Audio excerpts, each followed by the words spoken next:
ചിത്രത്തിൻ്റെ തുടക്കത്തിൽ ആയിരക്കണക്കിന് വർഷങ്ങൾക്ക് മുൻപ് മനുഷ്യരോടൊപ്പം ഈ ലോകത്ത് ജീവിച്ചിരുന്ന ട്രോളുകളുടെ കഥ പറയുന്ന ഒരു ശബ്ദമാണ് കേൾപ്പിക്കുന്നത്. ട്രോളുകൾ ആരെയും ഉപദ്രവിച്ചിരുന്നില്ല. അവ വലിയ പാറകൾ കൊണ്ട് നിർമ്മിച്ച ശരീരവും മണ്ണും മരങ്ങളും കൊണ്ട് നിർമ്മിച്ച ഹൃദയവുമുള്ള നിഷ്കളങ്കരായ ജീവികളായിരുന്നു. ഈ ജീവികൾ പ്രകൃതിയുടെ തന്നെ ഒരു ഭാഗമായിരുന്നു. അവർ ആരെയും ശല്യം ചെയ്യാറുണ്ടായിരുന്നില്ല. എന്നാൽ അവർ വെയിലത്തിറങ്ങിയിരുന്നില്ല. കാരണം വെയിൽ അവരുടെ ശരീരം പൊള്ളിക്കുകയും അവരെ കല്ലുകളാക്കി മാറ്റുകയും ചെയ്യും. അവർ മനുഷ്യരോടൊപ്പം സന്തോഷത്തോടെ ജീവിച്ചു. പക്ഷെ പിന്നീട് എല്ലാം മാറാൻ തുടങ്ങി. ലോകത്ത് ക്രിസ്ത്യാനിറ്റി വ്യാപിക്കാൻ തുടങ്ങി. ക്രിസ്ത്യാനികൾക്ക് ഈ ലോകം മനുഷ്യർക്ക് മാത്രമുള്ളതാണെന്നും ട്രോളുകൾക്കിതിൽ അവകാശമില്ലെന്നും തോന്നി. അവർ ഈ നിഷ്കളങ്കരായ ട്രോളുകളെ കൊല്ലാൻ തുടങ്ങി.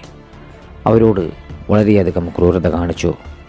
ട്രോളുകളെ കല്ലുകളാക്കി മാറ്റാൻ അവർ നിർബന്ധിച്ച് വലിച്ചഴിച്ച് വേലിയിലേക്ക് കൊണ്ടുവന്നു.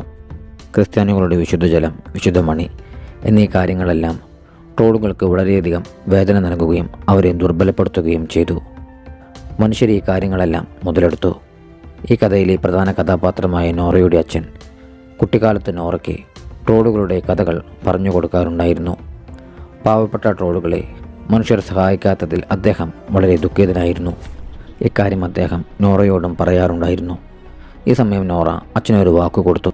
ഈ ലോകത്ത് ഇപ്പോഴും നല്ല ട്രോളുകളുണ്ടെങ്കിൽ ഞാൻ അവരെ സഹായിക്കുമെന്ന്.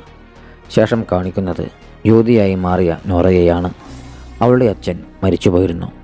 ഈ ദുഃഖത്തിൽ അവൾ എല്ലാവരിൽ നിന്നും ഒറ്റപ്പെട്ട് ഒരു കാട്ടിൽ താമസിക്കുകയാണ്. അവൾ ട്രോളുകളെക്കുറിച്ച് ഇപ്പോഴും ഗവേഷണം നടത്തുന്നുണ്ട്. കുറച്ച് വർഷങ്ങൾക്ക് മുൻപ് അവൾ ട്രോളുകളെ കണ്ടുമുട്ടിയിരുന്നു. ട്രോളുകളെക്കുറിച്ചുള്ള അവളുടെ മനസ്സിലെ ആശയക്കുഴപ്പങ്ങളെല്ലാം അവസാനിച്ചു. അവളിപ്പോൾ മുൻപത്തേക്കാൾ നന്നായി ട്രോളുകളെക്കുറിച്ച് ഗവേഷണം നടത്തിക്കൊണ്ടിരിക്കുകയാണ്. ഒരു ദിവസം പെട്ടെന്നൊരാൾ അവളുടെ വീട്ടിലേക്ക് അതിക്രമിച്ചു കയറി. നോറ പേടിക്കാതെ പിന്നിൽ നിന്ന് അയാളെ ആക്രമിച്ചു. അയാൾ ചേഡാണെന്ന് പിന്നീട് അവൾക്ക് മനസ്സിലായി. പ്രസിഡന്റിൻ്റെ പേഴ്സണൽ സെക്രട്ടറിയാണ് ചേഡ്. ട്രോളുകളുമായി പോരാടുന്നതിൽ അദ്ദേഹം മുൻപും നോറയെ സഹായിച്ചിട്ടുണ്ട്.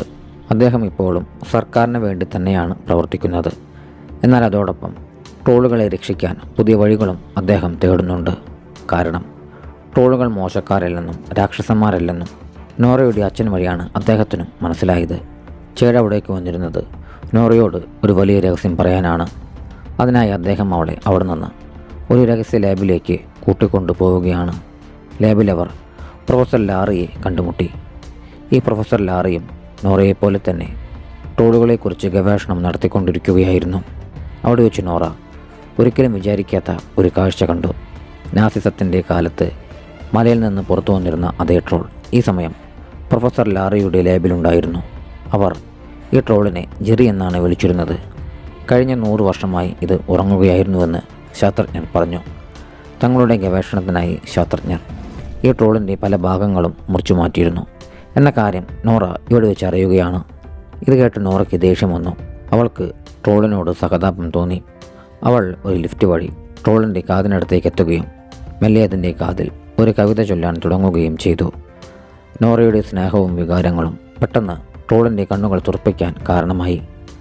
100 വർഷങ്ങൾക്ക് ശേഷം ജെറി എന്നു പേരുള്ള ഈ ട്രോൾ വീണ്ടും മാറുകയാണ്. തന്നെ ബന്ധിച്ചിരിക്കുന്നത് കണ്ടപ്പോൾ അത് ഭ്രാന്തനായി. അങ്ങനെ അത് ആ ലാബ് മുഴുവൻ തകർക്കാൻ ആരംഭിച്ചു. നോറയുടെ ലിഫ്റ്റ് പോലും അത് ദൂരേക്ക് വലിച്ചെറിഞ്ഞിരുന്നു. എന്നാൽ ലിഫ്റ്റിൻ്റെ ബെൽറ്റുകൾ കാരണം നോറയുടെ ജീവൻ രക്ഷപ്പെട്ടു. ഈ ട്രോൾ ഇപ്പോൾ സ്വയം മോചിപ്പിച്ച് ലാബ് തകർത്ത് പുറത്തേക്ക് വരികയാണ്. പുറത്തിറങ്ങിയ ഉടൻ തന്നെ അത് എല്ലായിടത്തും നാശം വിതയ്ക്കാൻ തുടങ്ങി. കാറോ മനുഷ്യരോ വീടോ എന്തുമാകട്ടെ, അതിൻ്റെ കാൽ കീഴിൽ വരുന്നത് എന്താണെന്ന് പോലും അത് ശ്രദ്ധിച്ചിരുന്നില്ല. അതെല്ലാം ചവിട്ടി മെതിച്ചുകൊണ്ട് മുന്നോട്ട് പോയി. അന്ന് കുറച്ച് കൗമാരക്കാരായ കുട്ടികൾ പാർട്ടി നടത്തിക്കൊണ്ടിരിക്കുകയായിരുന്നു. അവിടെ വെച്ച് ട്രോൾ അതിൻ്റെ മേൽക്കൂര തകർത്ത് ആ കുട്ടികളെ തിന്നാൻ ആരംഭിച്ചു. ഈ ട്രോൾ മുൻപുള്ള ട്രോളുകളെ പോലെ നല്ലവനായിരുന്നില്ല. ഇക്കാര്യം താമസിയാതെ നോറയും അവളുടെ ടീമും മനസ്സിലാക്കി. അവർ ആ ട്രോളിനെ തടയാനായി തീരുമാനിച്ചു. നോറയുടെ മുഴുവൻ ടീമിൻ്റെയും ഒരു മീറ്റിംഗ് പ്രസിഡന്റുമായി നടന്നു. ആ പ്രസിഡന്റ് ഈ ട്രോളിനെ കൊല്ലണമെന്ന് ആഗ്രഹിച്ചിരുന്നു. എന്നാൽ നോറയും ചേടും ട്രോൾ മരിക്കാൻ ആഗ്രഹിച്ചിരുന്നില്ല. അവർ ദൗത്യത്തിന് തയ്യാറായി. പക്ഷേ രഹസ്യമായി നോറയും ചേടും ഈ ട്രോളിനെ എന്ത് വില കൊടുത്തും രക്ഷിക്കുമെന്ന് പദ്ധതിയിട്ടിരുന്നു. ഈ ദൗത്യത്തിൽ അവരോടൊപ്പം ക്രിസ് എന്നൊരു ക്യാപ്റ്റനും ഉണ്ടായിരുന്നു. ക്രിസും അദ്ദേഹത്തിൻ്റെ ടീമും UV ലൈറ്റുകളുള്ള വലിയ ഹെലികോപ്റ്ററുകൾ തയ്യാറാക്കി. രാത്രിയിൽ ട്രോളിനെ കല്ലാക്കി മാറ്റുക എന്നതായിരുന്നു അവരുടെ ലക്ഷ്യം.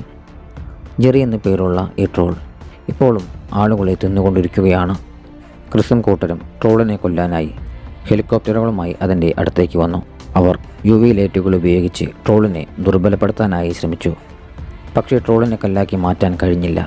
ഈ ആക്രമണത്തിൽ ട്രോൾ വളരെ കോപാകുലനാവുകയും ഒരു വൈദ്യുത ടവർ നിലത്ത് നിന്ന് പിഴുതെടുത്ത് അവർക്ക് നേരെ എറിയുകയും ചെയ്തു. അങ്ങനെ ക്രിസിൻ്റെ കൂട്ടുകാരൻ്റെ ഹെലികോപ്റ്റർ തകരുകയും കൂട്ടുകാരൻ മരിക്കുകയുമാണ്. കൂട്ടുകാരൻ്റെ മരണം കണ്ട ക്രിസിന് വലിയ ദേഷ്യം വന്നു. അവൻ പ്രതികാരദാഹിയായി മാറി. അങ്ങനെ അവൻ ട്രോളിനെ എങ്ങനെയെങ്കിലും കൊല്ലണമെന്ന് തീരുമാനമെടുത്തു. എന്നാൽ പിന്നിലിരുന്ന നോറ അവനെ സമാധാനിപ്പിച്ചു. ഈ ട്രോളുകളെ രാക്ഷസന്മാരാക്കി മാറ്റിയത് നമ്മൾ മനുഷ്യർ തന്നെയാണ്. ഇത്രയും നാശനഷ്ടങ്ങൾ ഉണ്ടാക്കുന്ന ഈ ട്രോളിനെ ഇനി എന്ത് ചെയ്യണം എന്നെല്ലാവരും നോറയോട് ചോദിച്ചു. എൻ്റെ കയ്യിൽ ഒരു വഴിയുണ്ട് എന്ന് പറഞ്ഞവൾ എല്ലാവരെയും വലിയൊരു ഗുഹയിലേക്ക് കൂട്ടിക്കൊണ്ടുപോയി. അവിടെ ജെറിയെ കൂടാതെ മറ്റൊരു ട്രോൾ കൂടിയുണ്ടായിരുന്നു. ഈ ട്രോൾ വളരെ നല്ലവനായിരുന്നു. കുറച്ച് വർഷങ്ങൾക്ക് മുൻപ് നോറ അതിനെ കണ്ടിരുന്നു. നോറ പലപ്പോഴും ഈ ട്രോളിൻ്റെ അടുത്തേക്ക് വരികയും പോവുകയുമെല്ലാം ചെയ്തിരുന്നു. അതുകൊണ്ട് ഈ ട്രോളും നോറയും വലിയ സുഹൃത്തുക്കളാണ്. ഇപ്പോൾ ജെറിയെ ഇല്ലാതാക്കാൻ നോറ ഈ ഒരു ട്രോളിൻ്റെ സഹായം തേടാൻ തീരുമാനിച്ചിരുന്നു. മനുഷ്യർ മലകളിലും ഗുഹകളിലും വെച്ച് ട്രോളുകളെയെല്ലാം കൊന്നുവെന്നും ഈ സമയത്ത് ഒരു ചെറിയ ട്രോൾ കുട്ടി മാത്രമാണ് രക്ഷപ്പെട്ടതെന്നും അത് വർഷങ്ങൾ കൊണ്ട് വലുതായെന്നും നോറ കൂടെയുള്ളവരോട് പറഞ്ഞു. നോറ ഈ ട്രോളിനെ കുതിരത് എന്നാണ് വിളിച്ചിരുന്നത്. ഇവിടെ ചേടും നോറയും ചേർന്ന് സ്നേഹത്തോടെ ആ ട്രോളിനെ ഒരു കവിത ചൊല്ലിക്കൊടുത്തു. എന്നിട്ട് ജെറിയെ തടയാനുള്ള സഹായം ചോദിച്ചു. കുതിരത് നോറയുടെ വാക്ക് കേട്ട് ജെറിയെ കാണാനായി പോയി. എന്നാൽ ജെറിക്ക് മനുഷ്യരെ വെറുപ്പായിരുന്നു. അവൻ ആരുടെയും വാക്കുകൾ കേൾക്കാൻ തയ്യാറായിരുന്നില്ല. ജെറി ശക്തിയായി കാൽ നിലത്തടിച്ചു. ഇത് കാരണം കുതിരത്തിൻ്റെ കാലിലെ മഞ്ഞ് തകരുകയും കുതിരത്ത് വെള്ളത്തിൽ മുങ്ങിപ്പോവുകയും ചെയ്തു. ഈ ഒരു കാഴ്ച കണ്ട് നോറയാകെ തകർന്നുപോയി. ജെറി ട്രോൾ അവിടെ നിന്ന് നടക്കാൻ തുടങ്ങി. അത് സെൻറ്റ് ഉൾഫ് താമസിച്ചിരുന്ന ട്രോൺഹെയിം എന്ന സ്ഥലത്തേക്കാണ് പോകുന്നതെന്ന് നോറ മനസ്സിലാക്കി. നോറയും ചേട്ടും അവരുടെ മുഴുവൻ ടീമും ട്രോൺഹെയിമിലേക്ക് നീങ്ങുകയാണ്. അവിടെയുള്ള പള്ളിക്കുള്ളിൽ സെൻറ്റ് ഉൾഫിൻ്റെ കല്ലറയുണ്ടെന്ന് എല്ലാവർക്കും അറിയാമായിരുന്നു. പക്ഷേ ആർക്കും ആ കല്ലറ കണ്ടെത്താനായി കഴിഞ്ഞിരുന്നില്ല. എന്നാൽ ഇവിടെ നോറയും ചേട്ടും തങ്ങളുടെ ബുദ്ധി ഉപയോഗിച്ച് സെൻറ്റ് ഉൾഫിൻ്റെ പെയിൻറ്റിങ്ങിൽ 3 അടയാളങ്ങൾ കണ്ടെത്തി. ഈ അടയാളങ്ങളിലാണ് വാതിൽ തുറക്കാനുള്ള താക്കോലുകൾ. അവർ ആ അടയാളങ്ങളിൽ അവിടെയുണ്ടായിരുന്ന 3 ദണ്ടുകളിട്ട് ഭിത്തി പൂർണ്ണമായും തിരിക്കുകയാണ്. അങ്ങനെ അവർ മറ്റൊരു അറയിലേക്കെത്തി. അതിൻ്റെ ഉള്ളിൽ നിന്ന് അവർ ഉൾഫിൻ്റെ മൃതദേഹവും അദ്ദേഹത്തിൻ്റെ വെള്ളിവാളും കണ്ടെത്തി. ഇവിടെ വെച്ച് ഉൾഫിൻ്റെ വസ്ത്രങ്ങളിൽ നിന്ന് അവർക്ക് ഒരു അപൂർണമായ കത്ത് ലഭിച്ചു.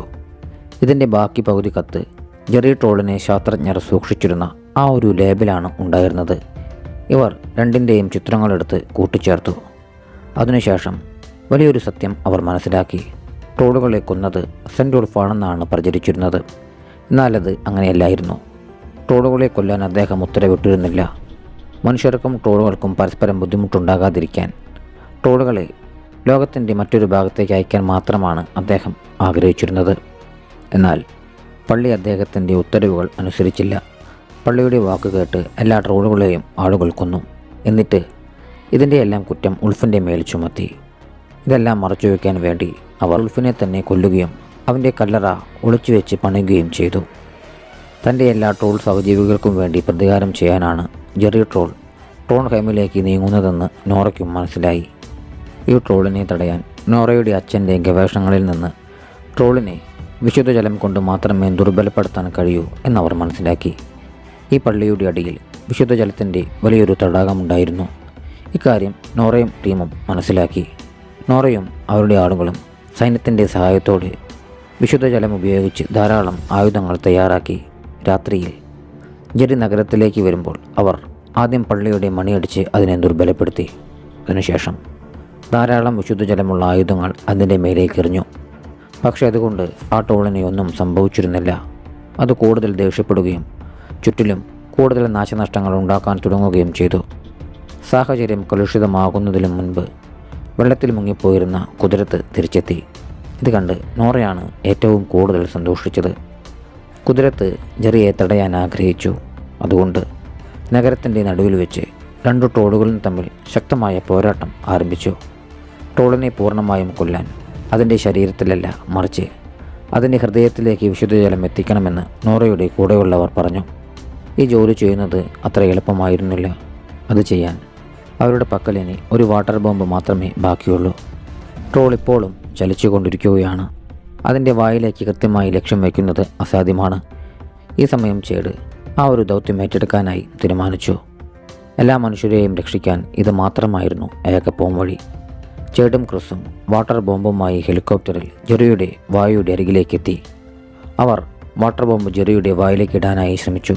നിർഭാഗ്യവശാൽ ഈ സമയത്ത് വാട്ടർ ബോംബിൻ്റെ റിമോട്ട് താഴേക്ക് വീണുപോയി. അവരുടെ ആദ്യ ശ്രമം പരാജയപ്പെട്ടു. അതിനുശേഷം ചേട് തൻ്റെ ഭാര്യയെ വിളിച്ച് അവസാനമായി വിട പറഞ്ഞു. ഡാഡി നിന്നെ ഒരുപാട് സ്നേഹിക്കുന്നുണ്ട് എന്നെൻ്റെ കുഞ്ഞിനോടും പറയാൻ അദ്ദേഹം പറഞ്ഞു. ഇത് പറഞ്ഞ് അദ്ദേഹം വാട്ടർ ബോംബുമായി ജെറിയുടെ വായിലേക്ക് ചാടുകയാണ്. ബോംബ് പൊട്ടി. ജെറിയുടെ ഹൃദയത്തിൻ്റെ ഭാഗത്തു നിന്ന് വെളിച്ചം കാണുകയും ജെറിയുടെ ശരീരം അകത്തുനിന്ന് നശിക്കാൻ ആരംഭിക്കുകയും ചെയ്തു. ഈ സമയം കുതിരത്ത് പിന്നിൽ നിന്ന് ജെറിയുടെ ശരീരത്തിനുള്ളിൽ കൈയിട്ട് അതിൻ്റെ ഹൃദയം വലിച്ചെറിഞ്ഞു. അങ്ങനെ ഒടുവിൽ അവർ വിജയിച്ചിരിക്കുകയാണ്. എന്നാൽ ഇതൊക്കെയാണെങ്കിലും നോറയ്ക്കും അവളുടെ മുഴുവൻ ടീമിനും ചേടിൻ്റെ മരണത്തിൽ വളരെ ദുഃഖമുണ്ടായിരുന്നു. എന്നാൽ ഇപ്പോൾ മനുഷ്യരാശി രക്ഷിക്കപ്പെട്ടിരിക്കുകയാണ്. പിന്നീട് കാണിക്കുന്നത് കുറച്ച് മാസങ്ങൾക്ക് ശേഷമുള്ള രംഗങ്ങളാണ്. ചേടിയുടെ ഭാര്യ അവൻ്റെ മകനെ പ്രസവിച്ചിരുന്നു. മുഴുവൻ ടീമും നോറയുടെ വീട്ടിൽ അവധിക്കാലം ആഘോഷിക്കാനായി വന്നിരിക്കുകയാണ്. ഈ സമയത്ത് അവിടെ ശക്തമായ കുലുക്കം അനുഭവപ്പെട്ടിരുന്നു. നോറ പുറത്തു വന്ന് നോക്കുമ്പോൾ കുതിരത്ത് നോറയുടെ വീടിൻ്റെ അടുത്തേക്ക് വരികയായിരുന്നു. കുതിരത്ത്, അതായത് ഈ ട്രോൾ, മനുഷ്യരുടെ ശത്രുവായിരുന്നില്ല. അത് മനുഷ്യരെ സഹായിക്കുകയാണ് ചെയ്തത്. അതുകൊണ്ട് ഇനി മനുഷ്യരുടെ ലോകത്ത് അതിന് ഒളിച്ച് ജീവിക്കേണ്ട ആവശ്യമില്ല. തുറസായ സ്ഥലത്തിപ്പോൾ സമാധാനത്തോടെ ജീവിക്കുകയാണ്. ലളിതമായി പറഞ്ഞാൽ ട്രോളുകളും മനുഷ്യരും തമ്മിൽ വീണ്ടും സൗഹൃദത്തിലായി. ഈ സൗഹൃദം ഇനി എത്ര നാൾ നിലനിൽക്കുമെന്ന് അറിയില്ല. കാരണം ഒരു പ്രൊഫസർ ഒരു ചെറിയ ട്രോളിനെ തൻ്റെ രഹസ്യ ലാബിൽ തടവിലാക്കിയിരിക്കുന്നു. അത് പതിയെ വലുതായിക്കൊണ്ടിരിക്കുകയാണ്. അവർ അതിനെ എന്ത് ചെയ്യും എന്നതിനെക്കുറിച്ച് ഇപ്പോൾ ഒരു ധാരണയുമില്ല. ഈ ചെറിയ ട്രോളിനെ കാണിച്ചുകൊണ്ട് ചിത്രം അവസാനിക്കുകയാണ്.